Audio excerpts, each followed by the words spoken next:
segundo episódio da nossa série Nova York, falando um pouco do que eu peguei de impressão na minha viagem lá em Nova York no mercado imobiliário, as impressões que eu tive, as diferenças do mercado de lá de Nova York para cá para o Brasil. Esse é o segundo episódio. Vou falar um pouco das diferenças do funcionamento do mercado lá e aqui nesse episódio. No terceiro, vou fazer aquele react dos imóveis que eu visitei. Lembrando que tem apartamentos de 1 milhão, 2 milhões, 20 milhões e até 62 milhões de dólares. Então, na minha opinião, vai ser o melhor episódio. E o quarto episódio mostrando principalmente as diferenças dos corretores, como é a atuação do corretor lá e aqui no Brasil, essas principais diferenças. Já curta, se inscreva, compartilhe. Acabamos de bater 700 inscritos no canal, então vamos ajudar a gente a crescer, rumo aos 1000 aí, os primeiros 1000, né? E nesse segundo episódio agora da série Nova York, as principais diferenças que eu vi lá do mercado, eu pontuei algumas coisas. A primeira delas foi sobre o trabalho de captação do imóvel lá em Nova York. Primeira coisa, não existe essa de trabalhar imóvel sem exclusividade lá. Então, todos os imóveis têm um corretor responsável pela venda. O cliente não consegue vender sozinho, não consegue vender ele mesmo para o amigo, não existe isso. Sempre terá um profissional designado para trabalhar a venda daquele imóvel. E será exclusivo. Esse lance de não ter exclusividade lá é um negócio bem antigo e o que é interessante? Os próprios clientes, os próprios moradores, proprietários dos imóveis entenderam que é mais do que necessário ter uma empresa especializada para fazer esse trabalho. Então, esse imóvel ele sempre tem que estar vinculado a uma imobiliária, inclusive, não é nenhum corretor autônomo. Esse lance de corretor autônomo lá também não existe. O corretor está sempre vinculado à imobiliária. Então, você pode ter a certeza que o imóvel que está à venda lá, ele vai ser anunciado e vai ser trabalhado em alguma imobiliária de forma exclusiva. E um ponto interessante até nesse tipo de captação lá também, as imobiliárias entre si acabam divulgando imóveis de outras imobiliárias. Isso é interessante. Por quê? Entra na segunda diferença na hora de comprar imóvel lá. O cliente comprador, ele sempre tem o corretor dele. Na maioria dos casos, ele assina um contrato com o corretor. Então, Lucas, se eu quiser comprar um imóvel lá em Nova York, eu preciso contratar um corretor. E ele vai ser o meu assessor na busca do meu imóvel. Ele pode fazer parceria com outro corretor e praticamente todas as vendas ocorrem dessa maneira em parceria, mas eu tenho um corretor para me atender. Então não existe essa de comprar direto, né? A gente vê muito falar disso de atravessar, quero atravessar o negócio e tudo mais. Não. Existe o corretor que representa o comprador, existe o corretor que representa o vendedor. E eu fico pensando como seria maravilhoso replicar isso aqui no Brasil. Dentro da minha imobiliária, dentro da Verus, eu faço o máximo para que isso aconteça. É um trabalho muito educativo. Lá já funciona bem, funciona 100% assim. Aqui a gente está educando para o caminho dessa maneira, tá? Terceiro ponto, não existe esse mercado especulativo lá. Então o imóvel, o valor dele é 1 milhão, o valor dele é 1 milhão. Não existe essa de ficar fazendo proposta do valor muito abaixo para ver até onde chega. Aqui no Brasil isso acontece demais, né? Manda uma proposta abaixo, vamos ver aí como é que fica. Não, lá o mercado não é especulativo. O valor que está sendo anunciado, ele é proposto, né? O que acontece muitas vezes, e tem acontecido muito lá, porque o mercado está muito aquecido, como eu falei no primeiro vídeo. Se você não assistiu, volta lá e assiste. É o quê? Muitas vezes acontece de ter proposta acima do valor. Faz um open house, né? Eles têm essa estratégia de open house lá muito forte, é comum isso acontecer.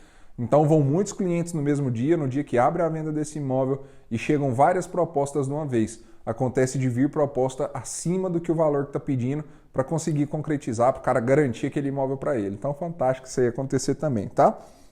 E aí entra, inclusive, nessa questão do open house, né? Eu gosto muito dessa estratégia de venda, a gente está buscando aplicar isso aqui no Brasil, não vejo muito assertivo, até por questão de segurança, muitas vezes, a cultura brasileira ainda não absorveu isso muito aqui em Goiânia, principalmente em São Paulo, eu vi algumas coisas do tipo, mas é bem difícil, principalmente nos condomínios horizontais. Mas o que é o open house?